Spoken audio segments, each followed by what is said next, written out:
All praises be to the Most High, our power. Toute la gloire soit rendue au Tout-Puissant qui est notre pouvoir. Now, Marie était-elle réellement vierge? That's what we're going to talk about today. Now, ici, je vais parler à des gens qui sont intelligents et mentalement, spirituellement équilibrés. OK? Pas aux instables et féminisés qui viennent pleurnicher dans le comment board. Oh, comment tu dis des trucs comme ça? Ils n'ont aucun travail sur leur plateforme. Ils peuvent même pas porter des proper breakdowns pour dire, ah frère, peut-être ce que tu dis n'est pas correct. Voici la meilleure compréhension. Voici le proper breakdown. Voici la meilleure explication. Ça vient pleurer. We don't deal with emotions, ok? On deal avec les scriptures, la Torah, l'écriture dans son volume. Right? Now, what it is? Une personne qui est intelligente. Le sage dit, le premier dans une affaire qui parle a toujours raison. Ensuite vient la partie adverse et on examine. Le christianisme vous a présenté des dogmes. Et aujourd'hui, nous venons tout juste apporter une autre version des faits en réexaminant ce qu'ils ont présenté qui ne tient ni à la logique ni au principe du Tout-Puissant dans la Torah. Non. Si Joseph est le père de Jésus, ça change quoi en sa mission, en ce qu'il est venu accomplir? Ça change quoi? Que quelqu'un vienne me dire. J'ai présenté ici des challenges. J'ai dit, qui peut me prouver que Jésus est de la tribu de Juda? En tout cas, c'est ce que est dit dans l'Écriture. Je suis le lion de la tribu de Juda. Vous lisez dans Apocalypse 22, vous lisez Hébreux 7. Voilà, voilà, il est de la tribu de Juda. Or, toutes les prophéties sur la venue d'un Messie disaient qu'il devrait sortir des racines ou du sperme ou de la descendance ou de l'hérédité de David. Les prophéties sont claires. Maintenant, alors, pour que vous arriviez à prouver qu'il est de la tribu de Juda, selon le paradigme du christianisme édomite, vous êtes obligé de passer par Marie. Chose qui est déjà difficile pour que vous arriviez à présenter les éléments concrets, pratiques sur la descendance de Marie liée à la maison de David.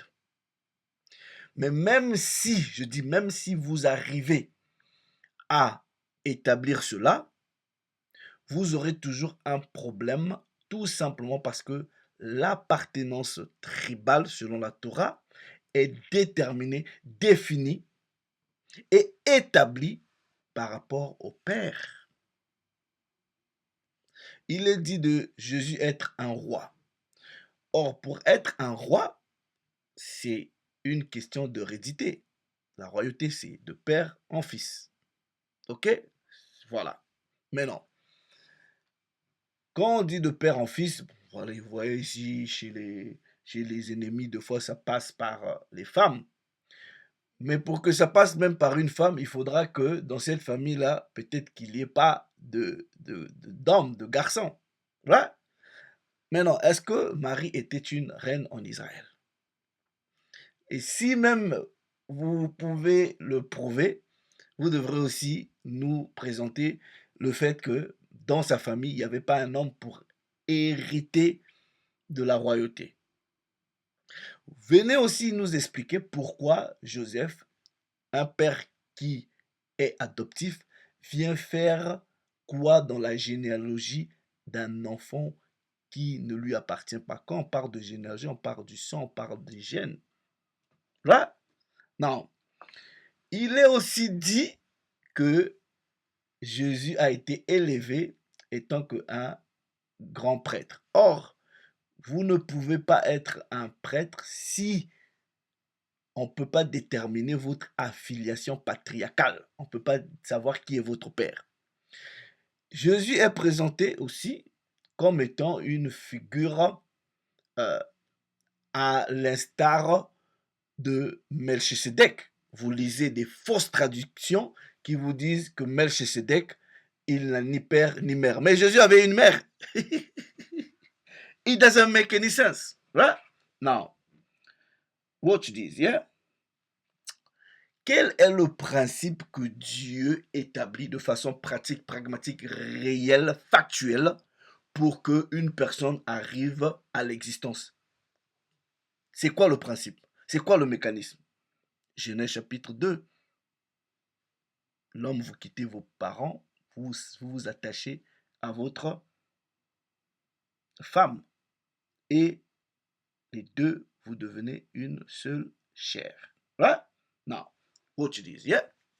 Let me show you. Let's go to, je prends dans la Septante, on va dans le livre de la sagesse, au chapitre 7.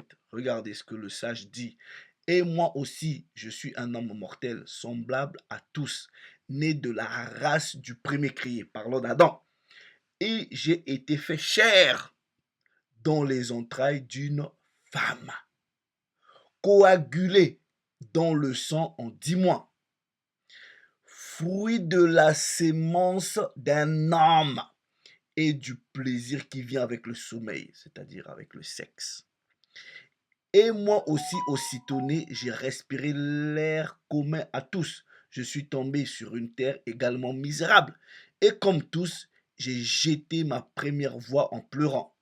J'ai été élevé dans les langes entouré de soins, car nul des rois ne commence autrement à naître.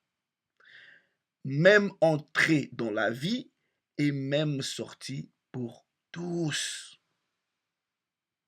Now, watch this, yeah? Regardez ceci, je vais vous montrer. Now, regardez ce que le Tout-Puissant dit dans la loi. Ok, je vais vous montrer un principe. Lévitique, chapitre 19. Or, si le Christ a connu une forme, je ne sais pas, d'insémination artificielle ou quoi que ce soit, ça veut dire qu'il y a eu un mélange d'une dimension autre qu'une dimension humaine à une dimension humaine. Regardez ceci. Regardez ce que le Tout-Puissant nous dit. Lévitique chapitre 19. Il dit ici, verset 19, vous observerez mes lois. Tu n'accoupleras point des bestiaux de deux espèces différentes. Le mélange de deux espèces différentes est interdit dans la Torah. Là, il dit, tu n'ensemenceras point ton champ de deux espèces de semences. Ça, c'est la Torah. Et ce principe-là est établi au-delà même de ce que vous pouvez comprendre ici. Now, watch this, yeah? On va dans le livre de l'Ecclésiastique. Voilà, il dit, chapitre 26, à partir du verset 19. Mon fils, garde la fleur de ton âge et ne donne pas ta force, ta vitalité aux femmes étrangères. Quand tu auras reçu une possession fructueuse, c'est-à-dire une femme, plante ton seed, ok, ta sémence, ton sperme, et fais confiance à ta progéniture. Ainsi, ta race sera magnifiée et tu auras confiance, ok, à une descendance que tu vas donner. Right? That's the Torah. Non. Regardez ceci. Nous allons dans 1 Corinthiens. Show you something. J'établis juste des principes de la Torah. 1 Corinthiens, avant qu'on parle de la virginité de Marie. 1 Corinthiens chapitre 15, à partir du verset 39. Voilà, on dit, toute chair n'est pas la même chair, mais autre est la chair des hommes, autre celle des quadrupèdes, autre celle des oiseaux, autre celle des poissons. Il y a aussi des corps célestes et des corps terrestres. Ça se mélange pas. Come on. Ça se mélange pas. Là, c'est les principes que le Tout-Puissant lui-même établit. Non. Regardez dans Luc chapitre 2. Montrer quelque chose. Dans le verset 22, on vous dit, à partir du verset 21, le 8e jour auquel l'enfant devrait être circoncis étant arrivé, on lui donna le nom de Jésus, nom qu'avait indiqué l'ange avant qu'il fût conçu dans le sein de sa mère. Mais non, vous voyez les histoires de conception miraculeuse, tout ça là, la Torah n'en parle même pas. Il n'y a aucun verset qui dit que le Messie qui va venir va naître miraculeusement, pas de papa, il n'y a pas ça.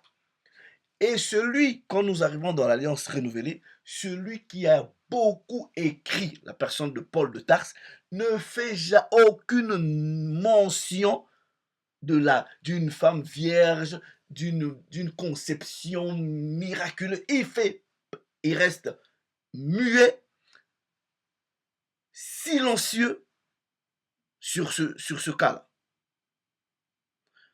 Anyway, le 8e jour auquel l'enfant devrait être circoncis, étant arrivé, on lui donna le nom de Jésus, nom qu'avait indiqué l'ange avant qu'il fût conçu dans le sein de sa mère. Et quand les jours de leur purification furent accomplis, selon la loi de Moïse, Joseph et Marie le portèrent à Jérusalem pour le présenter au Seigneur. Non, ils viennent avec pour faire le rituel de purification.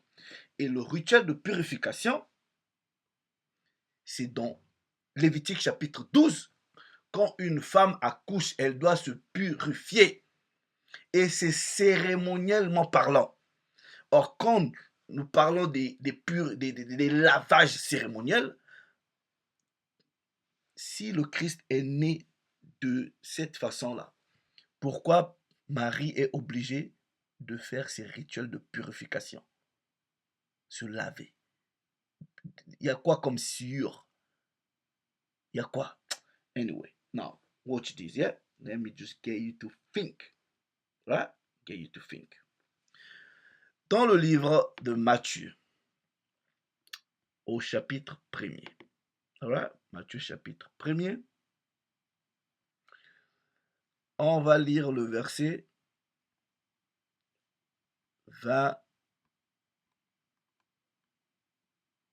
23. Voici la Vierge sera enceinte. Non, on lit verset 22. Et tout cela arriva afin que s'accomplit ce que le Seigneur avait annoncé par le prophète. Voici la Vierge sera enceinte et elle enfantera un fils. Matthieu nous dit que l'arrivée du Messie a été prédit. Donc, il utilise le terme vierge, ouais, qui est traduit par vierge. Or, le chrétien ordinaire va penser que vierge, ça veut dire chaste. Non. En hébreu, il y a deux dimensions de virginité.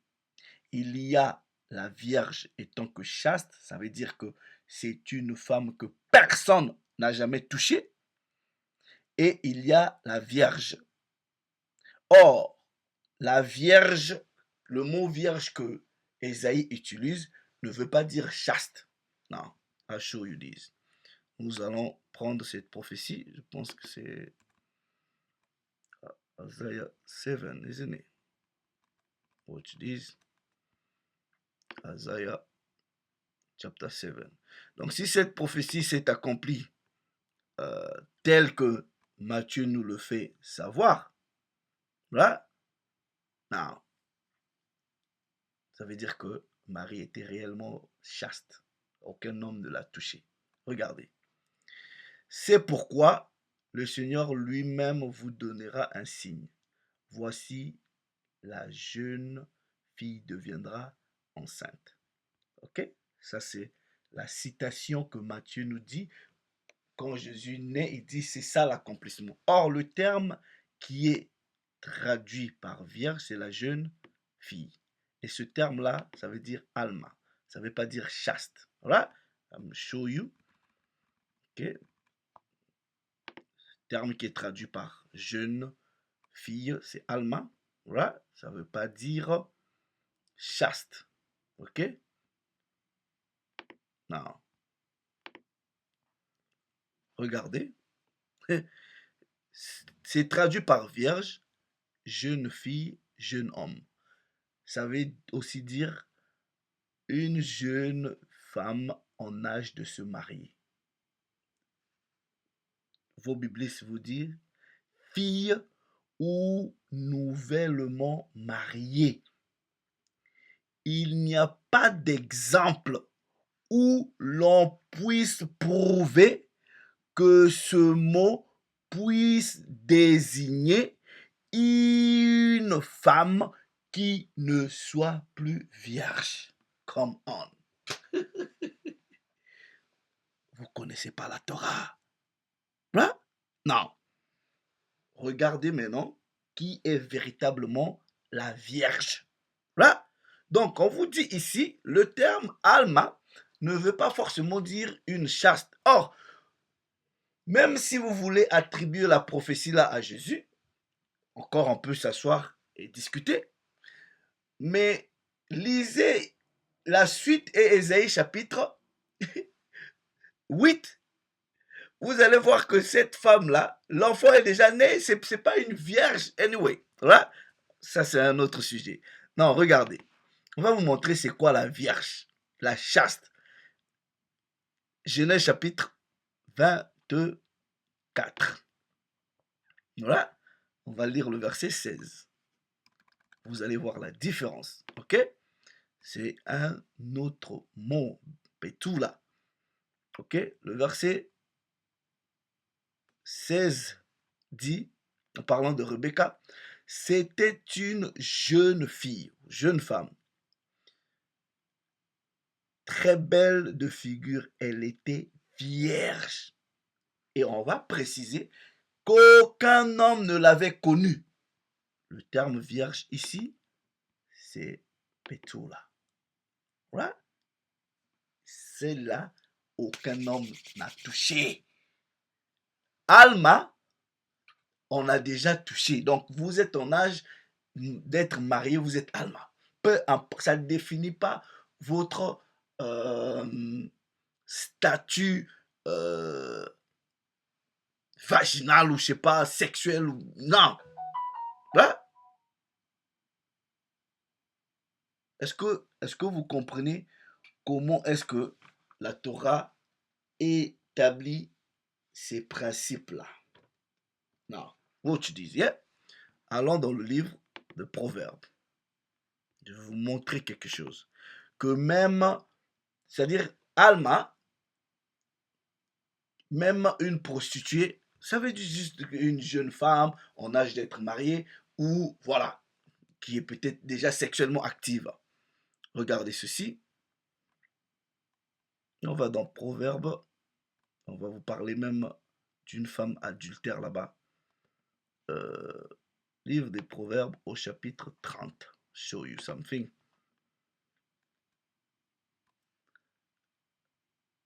Voilà. Ok. Regardez. Regardez ce que l'Écriture vous dit. You guys need to think. La plupart de vous, vous ne connaissez pas les principes de la Torah. That's why.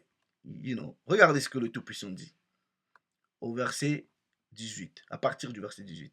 Il y a 3 choses qui sont au-dessus de ma portée, même 4. Voilà, que je ne puis comprendre. La trace de l'aigle. Quand l'aigle passe, il laisse aucune trace. Dans les cieux, la trace du serpent sur le rocher, la trace du navire au milieu de la mer, la trace de l'homme chez qui? Chez la jeune femme. On va voir ce mot-là, c'est Alma, jeune femme. Ça laisse aucune trace. Mais ici, la perspective, c'est que il y a un mouvement, mais il n'y a pas de trace. OK? Donc, on dit la trace de l'homme chez la jeune femme. Et regardez la conclusion ou l'incidence. On dit telle est la voix de la femme adultère. Donc, cette femme adultère, malgré qu'elle est mariée, elle s'en va coucher avec d'autres hommes, mais sans qu'il y ait aucune trace. C'est Alma. C'est le même mot que Ésaïe utilise, que Matthieu a dit que cela s'est accompli. Voilà. Donc, si nous partons sur la base de la déclaration de Matthieu, en réalité, c'est le Betsu là qui devrait être utilisé. Voilà. That's what you need to understand. That's what you need to understand. Alors, donc, le Tout-Puissant déjà permet les mélanges.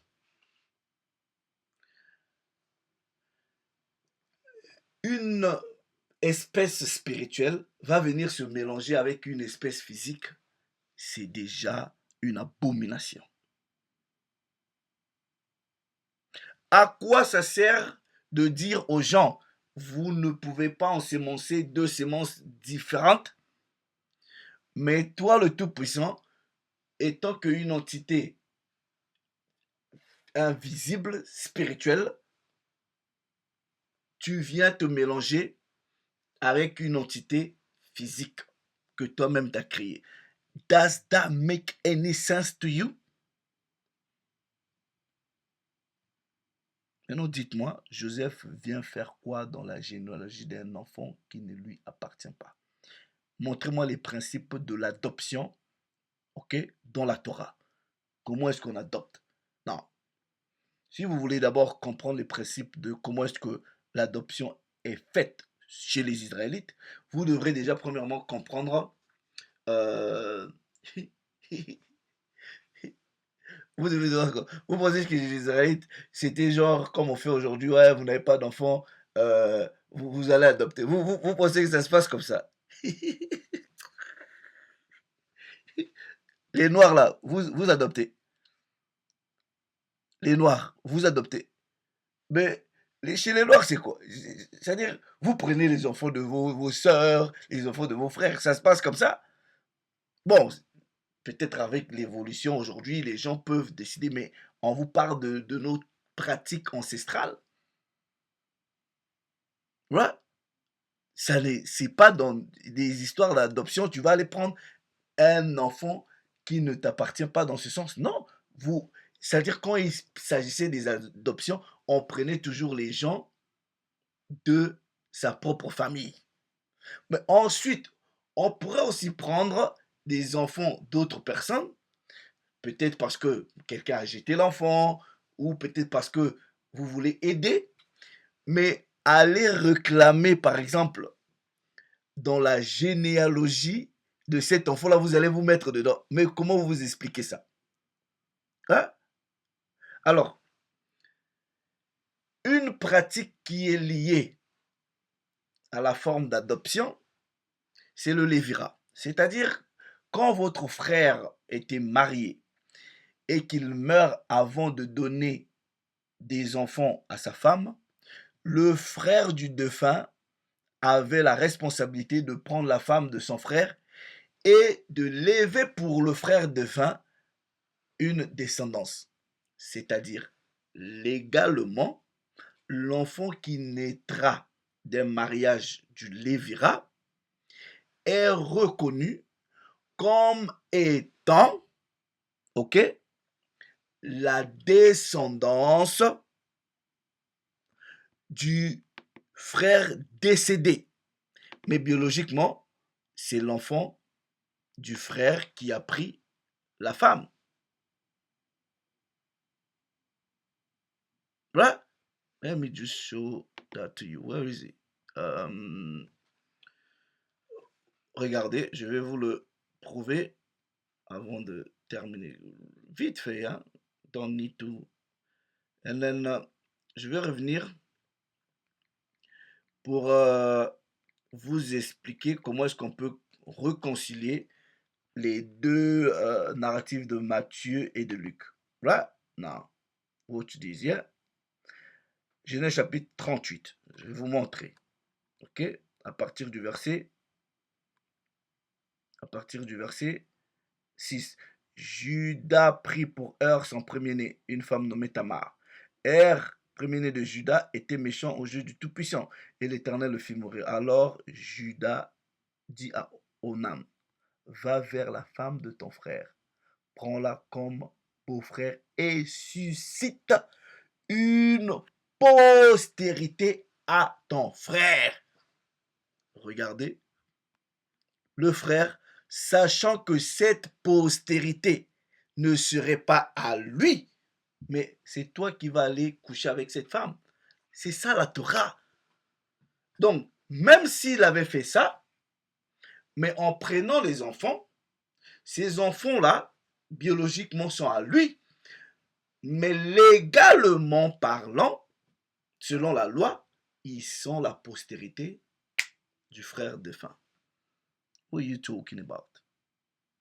Now explain to me comment est-ce que ce monsieur-là, qu'on appelle Joseph, vient foutre dans la généalogie d'un enfant qui ne lui appartient pas. Je vous ai montré les codex anciens, voilà, codex Sinaiticus, qui vous dit que Joseph engendra Jésus. Voilà. Vous lisez Michée chapitre 5. Let me show this to you. I'll give you the precept. Pour ceux qui ne sont pas d'accord, ramenez vos préceptes. Come, let's reason together. Ok? Vos stupides commentaires, là, ne servent à rien. Right? Do some work. Michée chapitre 5. Et toi, Bethléem et Phrata, petite d'entre les milieux de Juda, de toi sortira pour moi celui qui dominera sur Israël, et dont les origines remontent aux temps anciens. Hein? Maintenant, si vous voulez même réclamer ces prophéties-là pour le Mashiach, what tu dis? Luc chapitre 2. Là, Joseph, verset 4. Joseph aussi monta de la Galilée, de la ville de Nazareth, pour se rendre en Judée, dans la ville de David appelée Bethléem, parce qu'il était de la maison et de la famille de Dawad. Mais pourquoi on ne parle pas de Marie ici là? Si Marie devrait être de David, de Juda, on allait dire Marie et son fiancé, ou je sais pas, son mari a l'air. Donc ça devrait être connecté à Marie. Mais bizarrement, c'est connecté à un père qui ne lui appartient pas.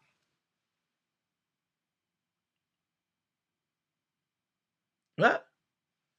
Anyway, let me just take John chapter 1,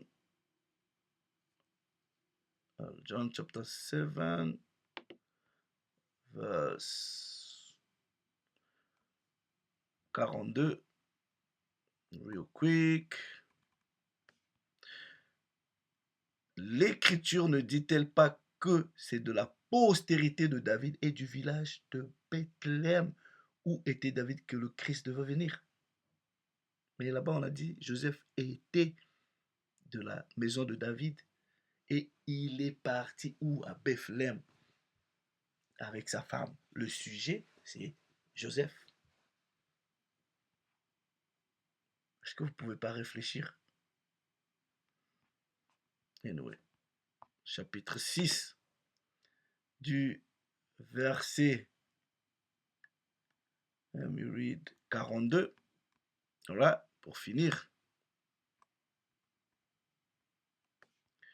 Et il disait, n'est-ce pas là Jésus, le fils de Joseph, celui dont nous connaissons le père et la mère? Voilà. Now, guys, let's just think. Essayez un peu de réfléchir. Que quelqu'un me dise qu'est-ce qui peut changer doctrine, c'est-à-dire par rapport à la mission du Christ Jésus, ce qu'il est venu faire, ce qu'il pourra revenir pour accomplir, qu'est-ce qui peut changer? Mais attends, tous les autres prophètes ont eu des mamans, des papas, ils sont nés tout naturellement. Quel est l'intérêt, par exemple, qui vient naître de cette façon-là? Quel est l'intérêt en réalité? All praises be to the Most High, our power. Le Tout-Puissant voulant, je vais revenir pour maintenant vous expliquer, voilà, ce qui se passe quand Joseph se dit ouais, je vais la repudier. On va vous expliquer qu'est-ce qui s'est passé. Voilà. Toute la gloire soit rendue au Tout-Puissant, qui est notre pouvoir. Jésus est dit de lui dans l'hébreu qu'il est le volume du livre. Mais j'ai lu tous les livres, j'ai pas vu une seule prophétie où il est dit de lui qu'il viendra naître son père de façon miraculeuse. J'ai pas vu ça. Paul aussi, qui a beaucoup écrit, il mentionne même pas ça. C'est bizarre quand même. Anyway, le Tout-Puissant s'est encore glorifié. Shalom.